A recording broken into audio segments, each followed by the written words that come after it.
Smart Tech avec BNP Paribas. Retrouvez des entreprises et des projets innovants.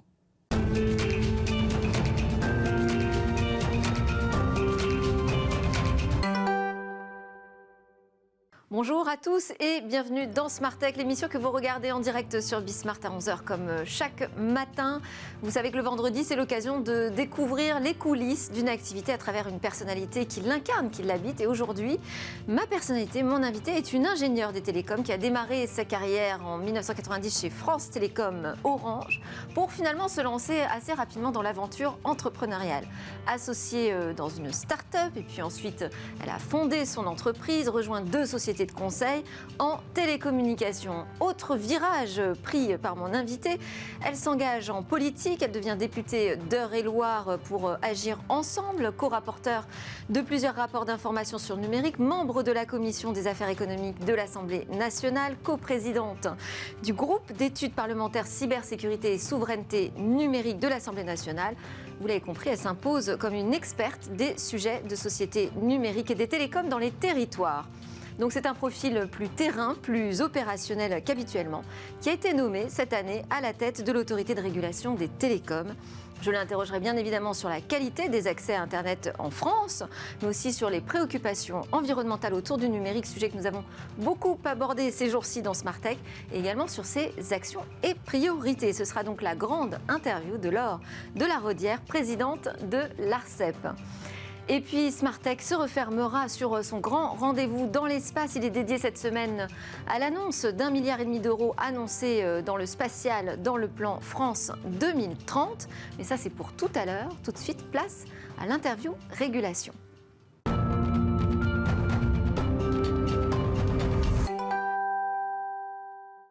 Je suis donc en compagnie de la nouvelle présidente de l'ARCEP. Alors je dis nouvelle, mais enfin ça remonte quand même maintenant à janvier 2021. L'ARCEP, c'est l'autorité de régulation des communications électroniques, mais également des postes et de la distribution de la presse. Nous, c'est la partie télécom qui va nous intéresser. Bonjour Laure de la Rodière. Bonjour. Merci beaucoup d'être sur le plateau de Smart Tech pour cette grande interview. Merci de m'y accueillir. Avec plaisir. Depuis votre nomination, ce qui m'intéressait pour démarrer cette grande interview, c'est la publication d'un observatoire qui nous permet de comprendre un peu où on en est en France sur l'accès à Internet et en particulier sur le haut débit et le très haut débit. Alors quel est cet état des lieux lors de la Rodière ? L'état des lieux est que la fibre est venue le réseau en 2020 et 2021, le réseau de référence des Français. Et nous avons aujourd'hui 12,4 millions d'accès fibre raccordés en fait, c'est-à-dire d'abonnement à la fibre sur le territoire, ce qui est plus de la moitié des accès très haut débit. Les accès Internet en France représentent environ 31 millions d'accès, mais les accès très haut débit, une seule partie de ça, et la fibre est devenue le réseau de référence. Et d'ailleurs, les gens sont en attente de ce réseau.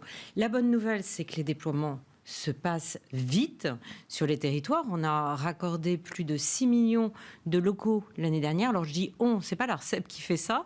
Il faut rendre à César ce qui appartient à César. Ce sont les opérateurs privés, bien sûr, mais aussi les collectivités et l'État qui sont très engagés financièrement et aussi, je dirais, par le biais de syndicats sur l'aménagement du territoire. Alors justement, on va parler des associations, parce que vous parlez d'accélération. Alors c'est vrai qu'on a vu que le nombre d'abonnements en fibre optique progresse, ce sont des chiffres, c'est assez factuel. Mais pourtant, on a l'AVICA, qui est l'association des villes et collectivités pour les communications électroniques et l'audiovisuel, qui dénonce une insuffisance des déploiements. Il y a, c'est vrai, sur certains territoires, des retards par rapport à des objectifs qui ont été pris. Mais dans l'absolu... Parce que les objectifs étaient beaucoup trop ambitieux au départ ou... Parce que peut-être il y a eu un retard au démarrage de certains opérateurs pour se lancer dans cette aventure de couvrir tout le pays en fibre. Mais il faut aussi regarder, enfin, on peut toujours regarder ce qui va mal et on peut aussi regarder ce qui va bien parce que c'est un grand chantier d'infrastructure en France. Il y a des milliards d'investis et il y a des millions de lignes qui se développent chaque année. Et cette année, en 2021, on va en faire encore plus qu'en 2020. Il y a beaucoup de secteurs d'activité qui ont été ralentis par le Covid. On ne peut pas vraiment dire que c'est le cas pour les télécoms et c'est plutôt une bonne nouvelle parce que c'est une forte attente des Français d'avoir un accès à Internet à très haut débit de qualité chez eux. Donc sur la partie déploiement, bien évidemment, j'aimerais que ça aille plus vite et j'aimerais qu'on aille dans tous les territoires et que ça soit fait demain. Mais c'est pas réaliste, c'est un chantier industriel de long terme. En revanche, il y a un point sur lequel je suis insatisfaite et on va en parler, c'est la qualité de service. Parce que j'allais dire, vous allez dire que je vois que le verre est à moitié vide, mais on a un sujet sur la qualité. Bien sûr, sur le déploiement, si les opérateurs ont déployé 6 millions de lignes l'année dernière, ils vont faire plus cette année. On est sur un bon rythme de déploiement. En revanche, la qualité de service n'est pas au rendez-vous. Oui, alors on a reçu dans Smart Tech un acteur qui voudrait s'immiscer sur ce marché Trace OP, qui nous dit aujourd'hui, ce qui se passe dans les armoires de rue, c'est le Far West. Il n'y a pas vraiment visiblement de suivi sur les opérations de maintenance, il y a des actions un peu sauvages. Comment on règle ce problème qui touche à la fois les déploiements de fibre optique, mais aussi la maintenance des lignes ADSL existantes ? Et ça touche surtout la satisfaction des consommateurs, parce que quand un opérateur ne respecte pas les règles de l'art du raccordement et qu'il y a une déconnexion d'un client pour en connecter un autre, c'est juste inacceptable. Enfin, c'est insupportable pour le consommateur et c'est inacceptable en termes de pratique. Donc depuis un certain temps, depuis plusieurs mois, l'ARCEP a mis en place un groupe de travail entre tous les opérateurs pour repréciser les règles de l'art du raccordement et puis mettre en place une feuille de route qui permettra de tracer l'ensemble des interventions des opérateurs et savoir qui est responsable de quoi. Donc ça permettra, parce qu'aujourd'hui la difficulté c'est que c'était ni vu ni connu, je débranche d'un côté et je rebranche et on ne sait pas quel opérateur commercial a pratiqué ainsi. Donc là, et c'est en train de se déployer, la bonne nouvelle c'est que c'est en train de se déployer et donc j'attends des résultats et une amélioration de la qualité de service dans le raccordement fibre rapidement maintenant. Bon, alors il restera à régler aussi le problème de compétences. Visiblement, on manque aussi de compétences techniques. Bon, ça c'est plus un sujet emploi. Autre thématique qui vous intéresse, c'est les réseaux mobiles. Il y a eu un engagement qui a été pris par les opérateurs sur la couverture des territoires. Pareil, on en est où aujourd'hui ? Oui, c'est dans le cadre du New Deal qui a été lancé par l'État en 2018 et qui vise en fait à demander des engagements en fait aux opérateurs de déployer un certain nombre d'antennes en échange en fait du renouvellement de la durée d'utilisation des fréquences. Ce qui a été très nouveau et vraiment un changement de paradigme complet, c'est qu'on n'a pas raisonné en taux de couverture de la population. On a dit aux opérateurs, vous avez tant d'antennes à déployer et c'est les collectivités sur le terrain qui vont choisir les zones à couvrir. Et ben il se trouve qu'au départ, les opérateurs n'y croyaient pas beaucoup. Des déploiements plus ciblés, en fonction des urgences et des besoins des territoires.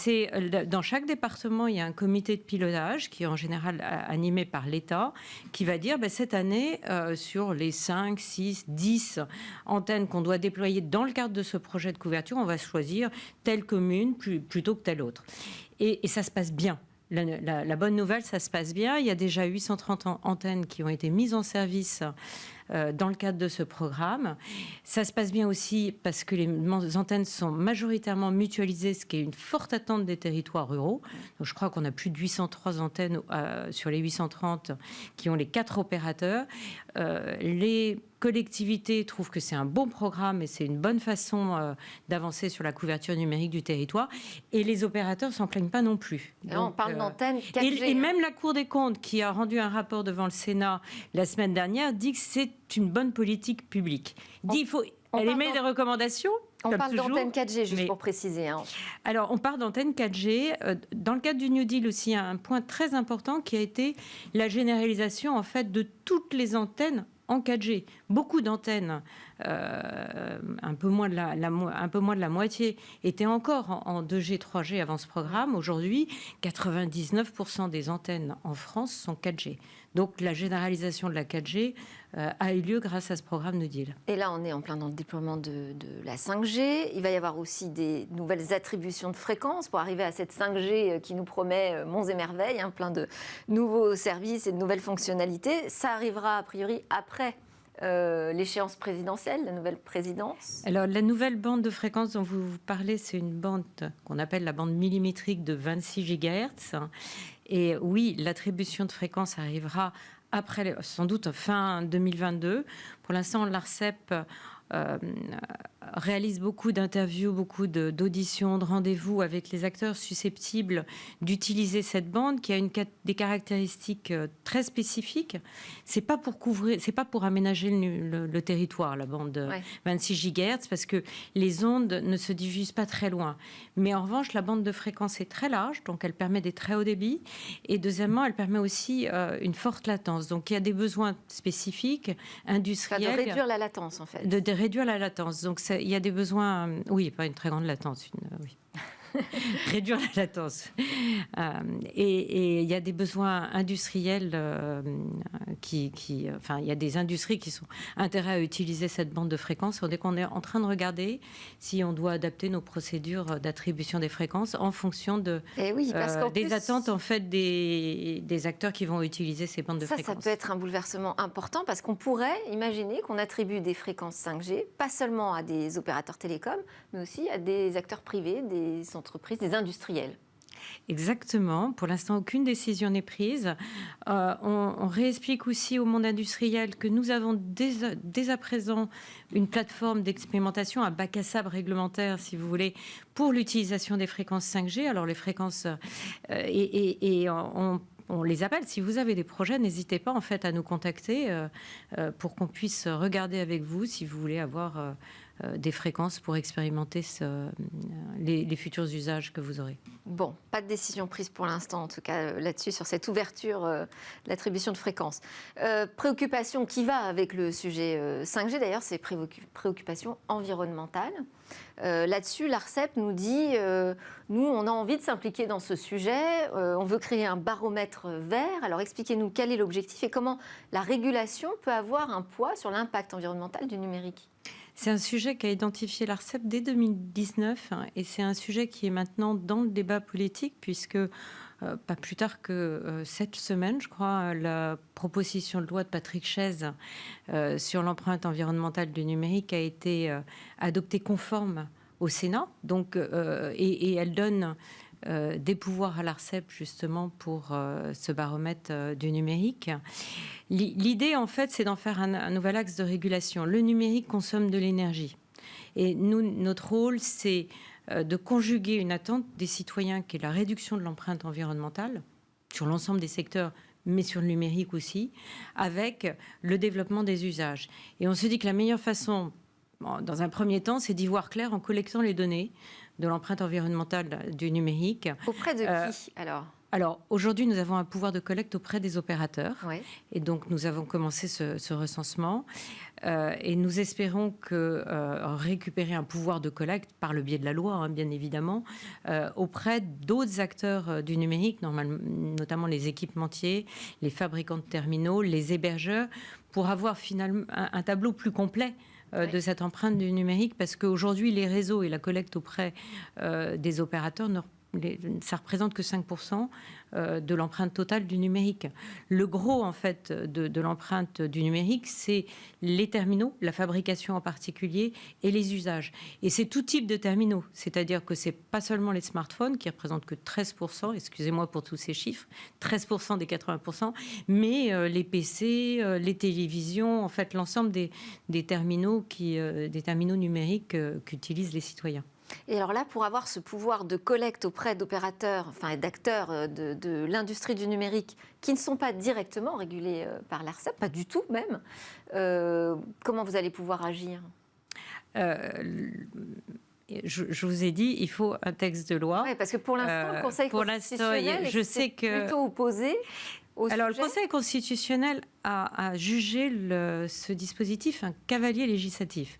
Donc, ils ne sont pas opposés sur le fond. C'est purement un refus de forme, parce qu'un article avait été introduit dans une loi, le projet de loi climat résilience, pour nous donner ce pouvoir, et c'était un peu trop éloigné du cœur du texte. Et donc, voilà, le Conseil constitutionnel a jugé que c'était à ce titre anticonstitutionnel. Il faut représenter le même sénateur, Patrick Chaize, qui est aussi président de la VICA et qui travaille beaucoup sur ces enjeux numériques. Sénateur de l'Ain. Sénateur de l'Ain au Sénat, a aussi déposé un texte qui a été examiné dans la commission ad hoc au Sénat. Donc ça a été adopté en commission pour nous reconfier ce pouvoir. Ça va être inscrit en séance au Sénat le 2 novembre. Et j'espère que les députés vont se saisir de ce sujet avant la fin du mandat. Alors, vous avez fait des propositions, 11 propositions exactement, pour accompagner cette démarche de surveillance de l'empreinte environnementale du numérique.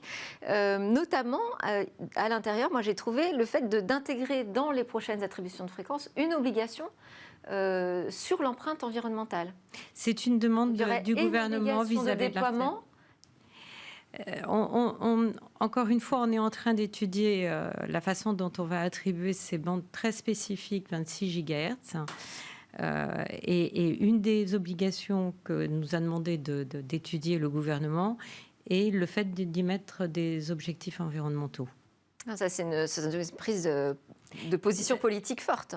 Oui, mais c'est l'environnement et tout ce qu'on fait actuellement. On a commencé, on a fait des plateformes, des ateliers collaboratifs en fait, associant les associations, les ONG, les acteurs de l'écosystème.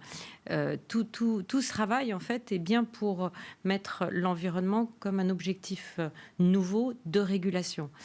D'abord, nécessairement dans un premier temps, par la régulation par la donnée, c'est ce que je dis au travers de cet observatoire, afin que les citoyens et les acteurs se positionnent en fait pour avoir des comportements plus vertueux. Mais les comportements plus vertueux, on peut les avoir que si on a les bonnes informations. C'est vrai. Et puis, dans un deuxième temps, dans le cadre, par exemple, de cette attribution de licence 5G dans la bande 26 GHz, il y aura des obligations. Alors, autre sujet politique, c'est la présidence française de l'Union européenne en 2022. Quels sont, selon vous, lors de la redire, les sujets majeurs pour la régulation des réseaux qu'il va falloir adresser ? Sur la régulation des réseaux, alors il y a un enjeu majeur pour la présidence française qui touche le numérique, c'est l'adoption des 2 textes déjà mis sur la table par la Commission européenne, qui sont le Digital Market Act et le Digital Service Act, qui touchent la régulation des plateformes, que ce soit sur les contenus ou que ce soit sur des pratiques anticoncurrentielles de ces plateformes. J'ai à cœur que la présidence française soit très ambitieuse sur ces textes et puisse orienter une régulation réellement effective de ces plateformes, parce que bon nombre de start-up, et vous le voyez forcément ici en les accueillant à Bismart, témoignent de pratiques anticoncurrentielles des GAFA. Je ne vais pas les citer, mais c'est connu. Donc ça, c'est vraiment un gros dossier numérique. Les autres enjeux, je pense, sont autour du cloud et d'accès au cloud. Et aussi, moi, mon rêve depuis longtemps, quand j'étais députée, je l'ai aujourd'hui, avoir une meilleure symétrie, en fait, des flux donc des flux financiers, parce que les flux de réseau, on peut pas les réguler sans atteinte à la neutralité d'Internet. Et je suis très attachée à la neutralité. Oui. Mais une régulation, en fait, avec une terminaison d'appel data entre les opérateurs, en fait, et les acteurs qui injectent énormément de flux, que sont les GAFA. Parce qu'aujourd'hui, on a quand même, et c'est ce que me disent les opérateurs, mais c'est pas complètement faux non plus, c'est que les investissements majeurs en termes de réseaux, infrastructures, sont du côté des opérateurs, et ceux qui utilisent ces réseaux sont du côté des GAFA. Et peut-être au niveau européen, il y a matière à réguler ce marché d'interconnexion. Mais avec prudence aussi, hein, c'est voilà. Sans toucher, en tout cas, je voudrais repréciser, oui. Sans toucher à la neutralité d'Internet telle qu'elle est définie dans la directive et le règlement européen. Sur cette question, justement, très cœur de business pour les opérateurs, ça bouge aussi énormément, puisqu'on a un câble Facebook et un câble Google sous-marin qui arrivent sur les côtes françaises. C'est-à-dire que ce ne sont plus des câbles qui sont posés, opérés, gérés par les opérateurs traditionnels télécoms. Ça, c'est un sujet d'inquiétude aussi pour l'ARCEP ? C'est un sujet de souveraineté. Donc, c'est un sujet qui touche plus l'État directement que l'ARCEP. Et c'est pour ça que c'est extrêmement important de veiller à ce que Alcatel-ASN continue à déployer des câbles sous-marins sous drapeau européen, puisqu'on ne peut plus dire que c'est un drapeau français, puisque c'est maintenant devenu une filiale de Nokia. Mais c'est extrêmement important pour l'Europe qu'on continue à avoir ces compétences de développement des câbles sous-marins, oui. Ça n'a aucune incidence sur la régulation, parce que vous êtes un opérateur, enfin, vous régulez les opérateurs de réseau. Le fait d'avoir des nouveaux acteurs sur ces câbles sous-marins, ça n'a aucune incidence? Mais écoutez, là, je joue mon joker. À voir, que pour les choses pourraient peut-être évoluer là-dessus. Voilà, je n'ai pas encore été confrontée à cette question, donc je joue mon joker. Et oui, ça bouge très très vite dans les télécoms. Alors, on va terminer ce grand entretien par des questions rapides, express, un peu plus personnelles. Je vais vous demander, pour commencer, Laure de la Rodière, quels sont vos rêves? Écoutez, j'ai un rêve que quand j'arrêterai de travailler, je fasse à pied, pendant le temps qu'il faudra, le chemin de Saint-Jacques-de-Compostelle. J'aime marcher, j'aime courir surtout, parce que je trouve que marcher prend du temps et que j'ai peu de temps. Et donc, je me suis mis, quand j'étais députée, à la course à pied en courant 3 fois par semaine. Et je pense que marcher sur un chemin comme ça permet de continuer à se connaître, d'apaiser l'ensemble de soi-même et peut-être certainement, quand on arrête de travailler après une vie très active, d'ouvrir sereinement la page de la retraite. Mais j'y pense pas du tout aujourd'hui à ma retraite, parce que les gens disent... c'est un rêve. Possible. On est dans le rêve, de toute façon. Ouais, c'est le rêve, parce que je ne vois pas comment je peux le faire aujourd'hui et prendre le temps de faire le chemin de Saint-Jacques-de-Compostelle en une seule fois. Voilà. Vos peurs ou votre grande interrogation? Certainement de me retourner en fait après une mission, alors que ce soit celle de député ou que ce soit celle de président de l'ARCEP, en disant j'ai servi à rien. Ouais. Et le futur des télécoms, vous l'imaginez comment? Je suis assez optimiste en fait. Alors j'ai une inquiétude sur la qualité de service, je crois que les opérateurs l'ont entendu, c'est-à-dire que il faut bien qu'ils gardent une fibre industrielle. Il y a des consommateurs et il y a une exigence et une importance en fait de la qualité de service, des accès, de ce qu'ils fournissent pour les citoyens qu'il faut respecter. Voilà, ça c'est. Je pense qu'en France, on a la chance en fait d'avoir investi tôt sur la fibre. On arrive à la toute fin. En un mot. Ouais. Et en un mot, je pense que qui seront forts en fait, et ils sont forts par les exigences qu'a eu l'ARCEP et la régulation dans les années précédentes. Merci beaucoup, Laure de la Rodière, présidente de l'ARCEP. C'est une course de fond, cette régulation. Merci à tous de nous avoir suivis. À suivre, c'est le grand rendez-vous dans l'espace.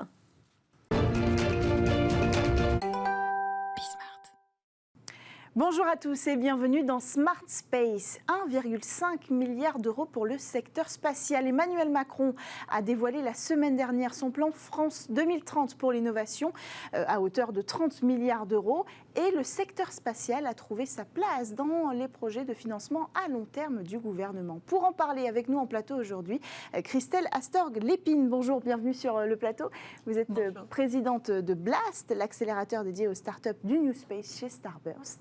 À vos côtés, François Alter, conseiller stratégique du CNES. Bonjour, bienvenue sur le plateau. Bonjour. Alors, c'est également vous qui avez porté le projet de fonds d'investissement Cosmic Capital. On va y revenir un peu plus tard, qui vient d'annoncer un premier closing à 38 millions d'euros. Alors, Christelle Astorg-Lépine, 1,5 milliard pour le spatial, est-ce que c'est suffisant ? Alors, pour un premier temps, oui, je pense que c'est déjà en tous les cas une très belle somme et puis un très bon signal. Le signal que les choses vont changer et qu'effectivement, on va redistribuer cet argent public beaucoup plus vis-à-vis de ces nouveaux acteurs qui en ont vraiment besoin depuis un petit bout de temps. Et si on veut effectivement décoller, comme le propose donc le président Emmanuel Macron, c'est la bonne solution. Pour vous aussi ? Oui, exactement. Alors, il faut voir que ces 1,5 milliard, je dirais, sont supplémentaires à un certain nombre d'initiatives qui ont déjà été prises depuis un certain nombre d'années. Et surtout, on voit surtout qu'il y a une maturité qui commence à arriver sur les startups, sur l'écosystème aussi financier, puisqu'on parle de Cosmic Capital, du closing. Et globalement, ça va surtout permettre d'accélérer très fortement, en attendant, je dirais, d'avoir encore un relais nouveau euros sur des crédits plus classiques du CNES. Au niveau européen aussi, il y a un fonds Cassini d'1 milliard qui est en cours de mise en place. Donc effectivement, je dirais qu'on suit... C'est un beau départ et il y avait déjà des choses à faire. Voilà, c'est exactement. C'est un beau départ, mais surtout c'est une très forte accélération dans les années à venir pour suivre finalement l'accélération de l'écosystème. Alors juste après l'annonce d'Emmanuel Macron, j'ai appelé François Chopard, que vous connaissez bien évidemment Christelle, puisque c'est le fondateur de Starburst, qui rappelle finalement l'importance de bien distribuer ces 1,5 milliard. Je vous laisserai réagir juste après, mais on va écouter François Chopard tout de suite. C'est vraiment le minimum. Maintenant, ce qu'on va regarder, c'est comment c'est déployé et on va s'assurer que c'est bien déployé de manière différente que ça a pu l'être dans le passé. Effectivement, cibler les nouveaux acteurs, les startups, celles qui contribuent à amener de la disruption, c'est vraiment important. C'est comme ça que ça s'est fait aux États-Unis. Le président Macron a beaucoup repris l'exemple de SpaceX et des autres startups. On a investi nous-mêmes dans beaucoup de startups du New Space aux États-Unis. On sait comment ça fonctionne, on sait comment les faire grandir. Ce n'est pas en finançant les grands acteurs français comme a pu le faire le gouvernement historiquement que ça marchera. Première réaction ? Je pense que ce qu'a dit François Chopard, donc effectivement le CEO de Starburst, c'est majeur, notamment la bonne distribution. C'est-à-dire que effectivement aujourd'hui, on a de bons entrepreneurs en France. Ils le montrent tous les jours. On a de bons entrepreneurs, on a de bons projets, vraiment. Quand on parle de nanolanceurs, de constellations de nanosatellites, on a des choses magnifiques qui sont en train d'arriver. Ces gens-là aujourd'hui manquent d'argent. On a ces fameux investisseurs privés qui les accompagnent, mais certainement pas assez. Donc maintenant, cette commande publique, elle doit, comme aux États-Unis, effectivement faire en sorte qu'on accélère suffisamment pour obtenir des licornes dans le spatial. C'est quand même ça l'objectif en France. Oui. Et ça, il faut quand même aussi bien les choisir. Et c'est quand même le métier, effectivement, de Starburst, qui fait ça depuis 8 ans, qui a déjà investi dans une 60aine de startups, dont une, effectivement, aujourd'hui, est une licorne. Oui, américaine. Américaine, et voilà, bien évidemment, le deal flow est beaucoup là-bas. Et donc, effectivement, aujourd'hui, avec cette connaissance mondiale qu'a Starburst un petit peu partout, est en capacité déjà de voir d'ores et déjà les bonnes startups, bien évidemment, en France, et sait comment les accompagner pour qu'elles accélèrent. Arrêtez de donner de l'argent aux acteurs historiques et privilégier les nouveaux acteurs. Alors, vous pensez que c'est la bonne stratégie ? Alors, il faut avoir en tête une chose, c'est qu'il y a 5 ans, moi quand je suis arrivé au CNES, il y avait une start-up tous les 2 ans qui se créait autour du spatial. Bon, donc c'était quasiment rien. Oui. Là, maintenant, on accompagne la création d'une start-up par semaine.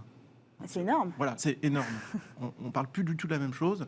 Le secteur est en train de changer radicalement. Et ça, on comprend bien les tenants aboutissants. Vous savez bien, c'est la miniaturisation, diminution des coûts, qui permet à des nouveaux acteurs, nouveaux entrants, de travailler sur le spatial. Alors qu'avant, on parlait de grands programmes sur 5, 10, 15 ans pour plusieurs centaines de millions d'euros. Donc, c'était quand même pas accessible. Maintenant, on parle d'envoyer des nanosatellites qui coûtent beaucoup moins cher. Exactement. Et c'est ce qu'on voit et c'est ce qu'on a mis en place au fur et à mesure avec des soutiens qui vont, pour le CNES, de l'idéation jusqu'à l'investissement, globalement, et qui nous ont permis, finalement, d'atteindre ce flux, ce volume d'activité de nouvelles startups.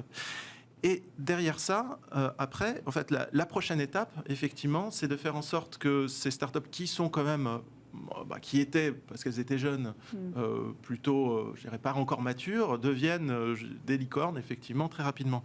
Et juste pour donner quelques exemples, nous, je pense que cette année, on aura au moins 3, voire 4 levées supérieures à 100 millions d'euros dans des startups françaises. Donc, mais finalement, ça ne répond pas tout à fait à ma question. Est-ce qu'il faut privilégier les startups plutôt que les acteurs historiques avec ces 1,5 milliard ? Juste une chose. Alors, du coup, sur les 1,5 milliard, effectivement, il y aura une très très grande majorité sur ces nouveaux entrants, de façon très très claire. C'est la volonté du gouvernement parce que effectivement, il y a ce besoin-là, mais il faut voir qu'il ne faut pas opposer, en fait, je dirais, nouveaux entrants et le old space, new space, etc. En fait, c'est pas comme ça que ça marche. Les grandes entreprises ont besoin de ces acteurs pour développer de l'innovation plus rapidement, pour intégrer des nouvelles choses, pour suivre plusieurs voies à la fois, parce qu'elles ont du mal à faire, effectivement, parce que prendre des risques pour un grand groupe, c'est difficile, en fait. Oui. parce que bon, les grands groupes sont cotés, il y a une forme d'aversion, je dirais, au risque globalement. Et puis, deuxième chose, c'est que ces startups, en fait, sont maintenant un nouveau marché, même pour ces grands groupes. C'est-à-dire que ce qu'on voit, c'est que pour un certain nombre, par exemple, d'équipementiers ou de grands groupes français, on s'aperçoit maintenant qu'on est passé en quelques années de 1% du chiffre d'affaires de ces groupes avec des petites entreprises, des PME, à 10%. Et puis, on pense que dans 5 ans, ça sera 30% de leur chiffre d'affaires, en fait. Donc, il n'y a pas une opposition, il y a un écosystème. Et ça, c'est très important. Et il faut que l'ensemble travaille. On n'a pas d'indice clair pour l'instant de la répartition de ces 1,5 milliard. On a eu une annonce, mais derrière, on n'a pas encore d'éléments concrets. À moins que vous en ayez, peut-être, François Alter, à nous énoncer. Les sujets ont été quand même assez largement dévoilés, puisqu'on parle effectivement de micro-mini lanceurs. Donc là, c'est quand même du domaine, on imagine bien, de nouvelles entreprises qui, d'ailleurs, enfin, je veux dire, pour illustrer mes propos, on est l'année dernière, enfin, il y a 2 ans, il y avait, je pense, à peu près 0 entreprise dans le domaine des lanceurs, enfin, des nouvelles entreprises. Là, on a 5 startups de micro-lanceurs qui se sont montées en 1 an. Voilà. Donc, on est vraiment... on voit bien que sur ce type de segment de marché, ils ont toute leur place. Donc, mais on n'a pas de plan détaillé, c'est ça que je veux dire. Qu'on comprenne clairement. On n'a pas d'annonce détaillée. Le deuxième sujet, c'est les constellations. Constellations qui sont un sujet extrêmement important, qui vont, je dirais, déterminer une grande partie du business, notamment des télécommunications, avec un grand projet européen de constellation de connectivité, qui s'appelle Connectivity. Tout à fait. Et, poussé par la Commission européenne. Dans laquelle, à la fois, on a des grands industriels qui travaillent sur des études, mais aussi des startups, des acteurs New Space qui travaillent en parallèle. Et donc... Des consortiums qui viennent d'être lancés, avec celui de New Symphony qu'on peut citer, porté par... celui de Starburst. Ou celui de Starburst. Qui a réuni quand même 8 startups. Oui, il faut savoir qu'au niveau européen, il y a eu 10 réponses, dont je pense à peu près la moitié qui sont de très grande qualité, vraiment de très très grande qualité. Donc c'est vrai qu'on est... on a des acteurs qui proposent des choses très intéressantes. Donc, les financements vont venir. Et puis, le troisième volet, c'est effectivement un volet qui est New Space et qui sera probablement, je dirais, très, très majoritaire sur l'ensemble, qui est plus large et sur lequel l'idée, quand même, c'est de faire en sorte d'accélérer les contrats, les montants des contrats et maturer aussi un certain nombre d'éléments technologiques, économiques pour favoriser l'utilisation du spatial, des données spatiales. Et donc, on va de l'amont jusqu'à l'aval. Alors, Christelle Astorg-Lépine, on a parlé de maturation tout à l'heure, c'est ma question maintenant. Est-ce que cette aide financière qui se prépare, c'est le signe que l'écosystème de start-up français est arrivé à maturation ou pas? Ou alors ces technologies sont arrivées à maturation? Je pense que l'écosystème est arrivé largement à maturation pour recevoir ces financements. Ça fait un petit bout de temps qu'elle les demande. Déjà pour le plan de relance, c'est pas les startups qui ont été les mieux servies, très clairement. Donc il était temps, et elles étaient déjà prêtes. En l'occurrence, les premières entreprises de nanolanceurs ont plutôt débuté il y a 3 ans pour aujourd'hui, maintenant, finalement, ouvrir des grands hangars pour effectivement faire des lanceurs totalement français. C'est le cas de Ventura Orbital System là, qui vient effectivement de s'installer à Reims. D'ouvrir une usine. De faire une usine. On en a une qui est dans nos locaux. C'est alors, pour dire que... Voilà, donc les 5 que cite François ont postulé à Blast, donc c'est quand même extraordinaire. C'est-à-dire qu'effectivement, elles sont là, elles ont de très beaux projets. Nous, les 5, on a eu du mal à choisir, mais effectivement, il fallait faire un choix. Il y a quand même une question de maturité, de technologie. Donc, on en a choisi 2, en l'occurrence. Donc, on a les technologies en France. Oui. On a les technologies, on a les entrepreneurs et on a également les financements privés qui ont eux aussi donné le signal. Oui. Alors c'est ça qu'on doit aborder. Là maintenant, c'est très très bien effectivement que juste pour la maturité. Moi je dirais une chose parce qu'on on a l'opportunité justement au travers par exemple du fonds Cosmic Capital Oui, et puis, parlons-en. et puis justement de la visibilité qu'on peut avoir à l'international des différentes startups dans le domaine spatial. On peut dire une chose, c'est qu'en France on a toute la technologie disponible. En fait, objectivement, je dirais sur ce sujet-là, on n'a vraiment pas du tout à rougir de l'ensemble de l'Europe, des US, etc., de la Chine. Aucun souci là-dessus. Je dirais le vrai sujet, c'est effectivement que on a dans le spatial assez traditionnellement des gens qui sont plutôt justement liés à ces domaines plutôt techniques et c'est pas forcément, je dirais, les meilleurs businessmen. Et donc on a tout un travail collectif à mener d'accompagnement pour faire en sorte que effectivement les équipes puissent avoir l'ensemble des dimensions nécessaires à la création d'entreprise et à son développement. Et voilà, par exemple, c'est ce qui est fait par exemple dans Blast. L'enjeu de Blast, c'est l'enjeu aussi d'autres dispositifs qu'on peut avoir. Nous, on a un accélérateur franco-allemand, Space Founders, pour essayer de faire en sorte de mixer les écosystèmes à la fois français et allemand. C'est assez intéressant. On va travailler.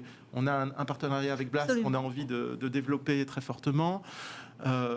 Franchement, moi, la vision, c'est qu'on a des entrepreneurs encore en devenir. Certains n'ont pas encore les mêmes ambitions que les entrepreneurs américains, on va dire, qui veulent conquérir la Lune, Mars et Jupiter.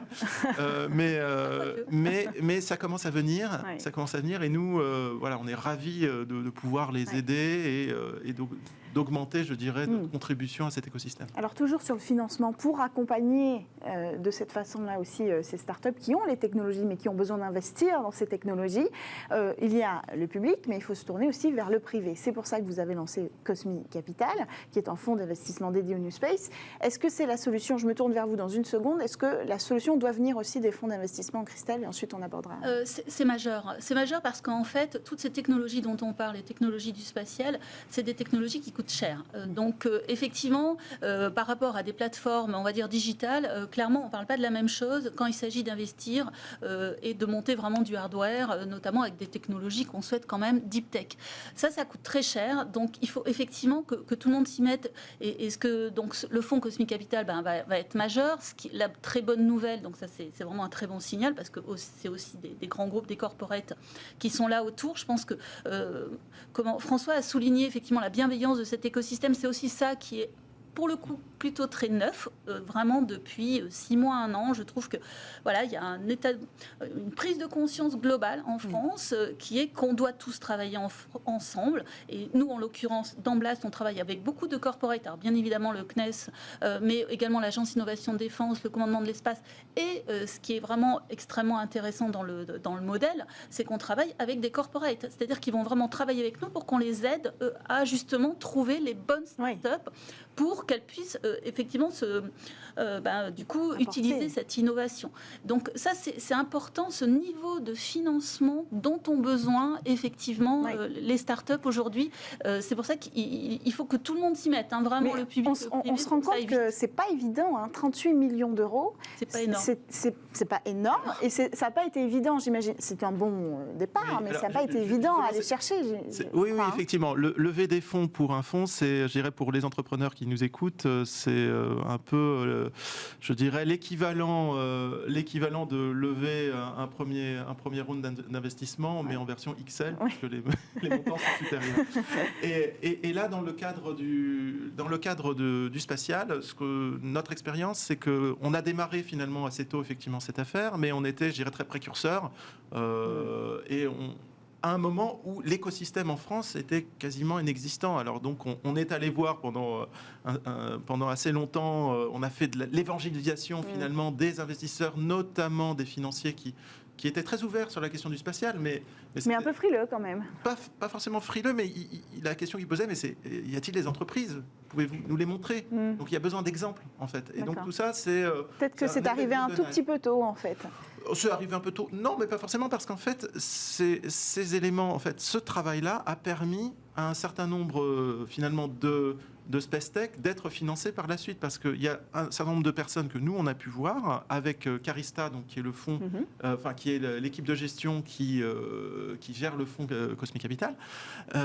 On a vu énormément d'investisseurs qui nous ont dit ça ne m'intéresse pas forcément de d'investir dans un fonds, mais par contre, si vous avez des dossiers, c'est très intéressant.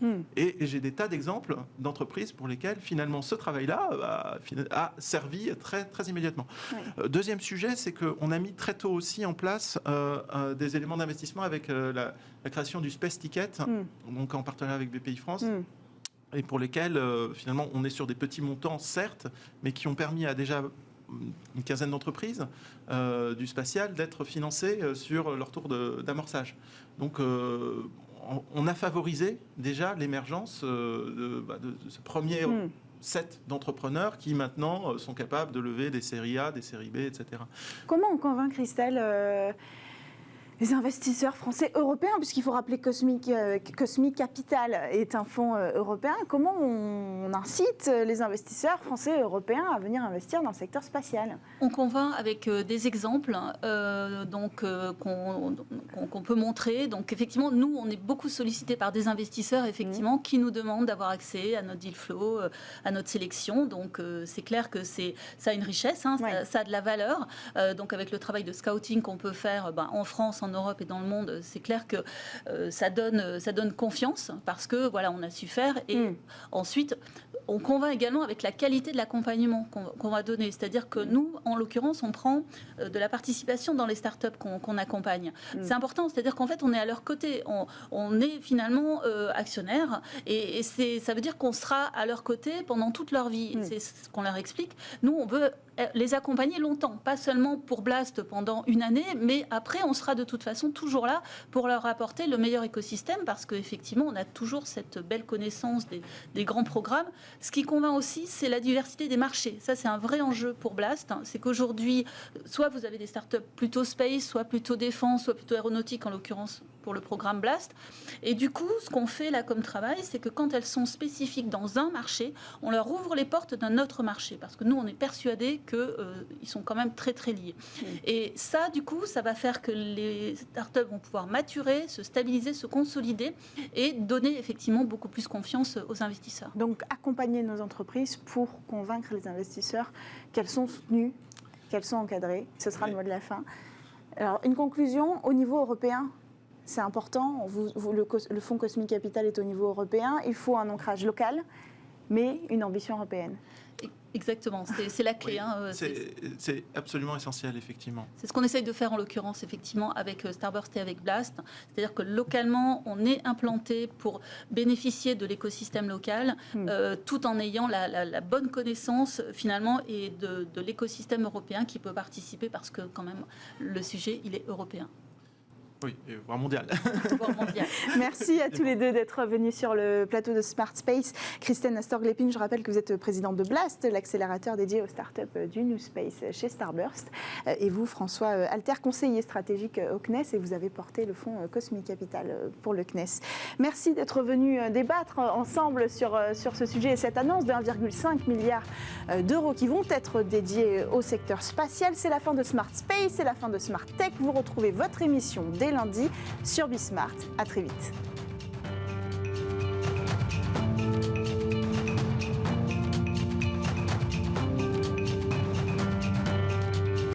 Smart Tech avec BNP Paribas. Retrouvez des entreprises et des projets innovants.